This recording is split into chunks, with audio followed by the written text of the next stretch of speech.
आज का हमारा विषय है हिंदी और हिंदी व्याकरण से हमने ये पाठ लिया है व्यंजन के भेद से।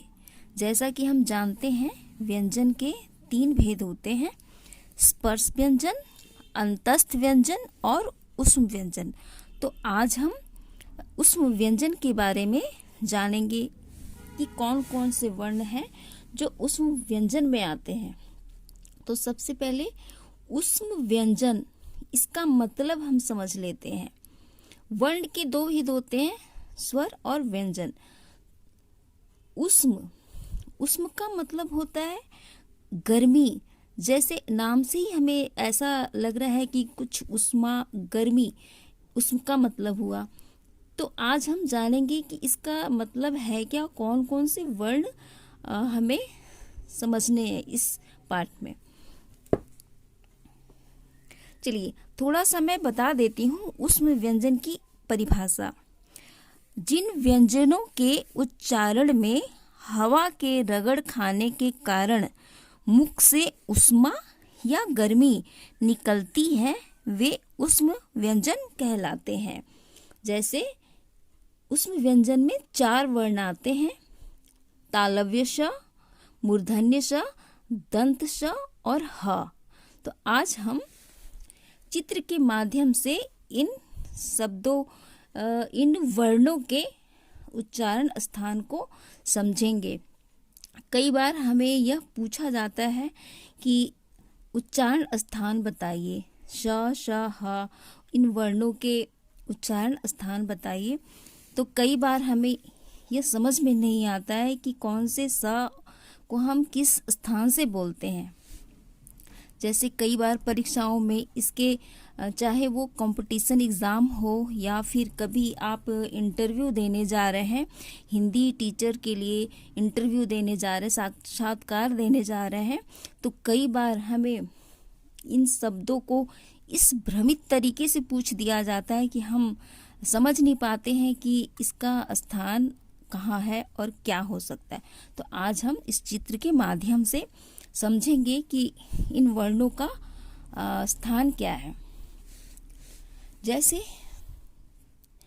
तालव्य स, तालव्य स नाम से ही हमें पता चल रहा है कि तालव्य मतलब कि तालु।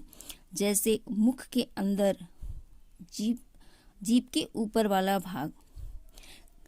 शरीफा, सलजम, यह बोलने के बाद हमें ऐसा प्रतीत होता है जैसे जीभ हमारी ऊपर की ओर हमारे तालु को छू रही, स्पर्श कर रही है। जीभ बोलने के बाद जब मुड़ने के बाद ऊपर छूती है, उसी स्थान को हम तालव्य बोलते हैं, तालु। तो इस वाले स को जब भी हम बोलेंगे, इस वर्ण से शुरू होने वाले जो भी शब्द हैं वो तालव्य श कहलाएंगे। तो इसका उच्चारण स्थान क्या है? तालु। मुख के अंदर का भाग जो है तालु। ये दंत स है। दंत से हमें ये समझ में आता है दांत। तो दांत स, ये वर्ण जो है ये दांतों के सहारे बोले जाते हैं। जैसे जीभ, जब भी जीभ हमारी इस स वर्ण को बोलेगी, स वर्ण को हम बोलेंगे, तो जीभ हमारी दांतों को स्पर्श करते हुए उस वर्ण के सारे शब्द को मुख से बाहर निकालेगी। जैसे सरल, सरल एक बार बोल कर देखने से दोनों दांत सट जाते हैं आपस में। सहृदय, सूर्य, ये शब्द बोलने के बाद दांत जो है एक दूसरे से सट जा रहे हैं, तो इसे हम दंत स समझेंगे। अब ये है मूर्धन्य श। मूर्धन्य समझ में थोड़ी सी समझ में नहीं आता कि मूर्धन्य हम बोलते किसको। जैसे यहाँ अंदर की ओर दिखाया गया है, दांत के ऊपर वाला भाग, दांत जहाँ मसूड़े से लगे रहते हैं उस स्थान को बोलते हैं मूर्धन्य। अंदर, मुख के अंदर जीभ जब श बोलती है तो जीभ गोलाई आकार लेते हुए ऊपर दांत के मसूड़ों को छूती है, स्पर्श करते हुए ऐसा लगता है कुछ गर्मी मुख से बाहर निकल रही है। जैसे षटकोण, षटकोण जीभ की ऊपरी वाली भाग जो है वो ऊपर की ओर स्पर्श कर रही है, तो उसी जगह को हम मूर्धन्य बोलते हैं। षटकोण सा।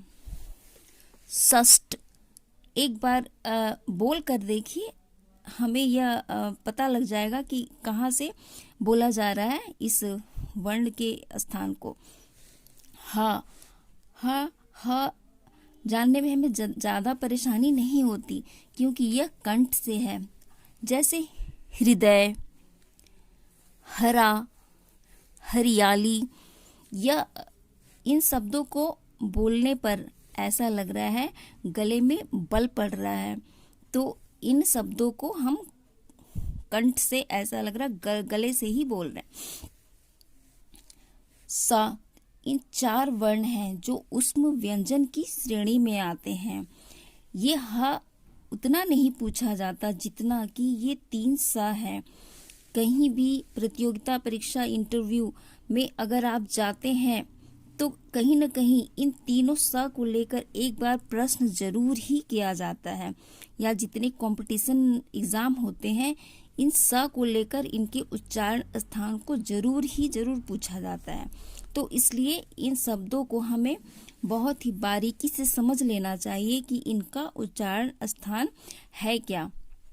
तो मैं उम्मीद करती हूँ कि एक बार समझ में आ गया होगा। थोड़ी सी मेरी कोशिश थी, तो जहाँ तक हो आप लोग समझ गए हो। अगर ये वीडियो अच्छी लगी हो और इस तरीके से और भी व्याकरण को समझना चाहते हो तो प्लीज़ कमेंट करिएगा, और अच्छी लगी हो तो सब्सक्राइब शेयर ज़रूर करिए। धन्यवाद।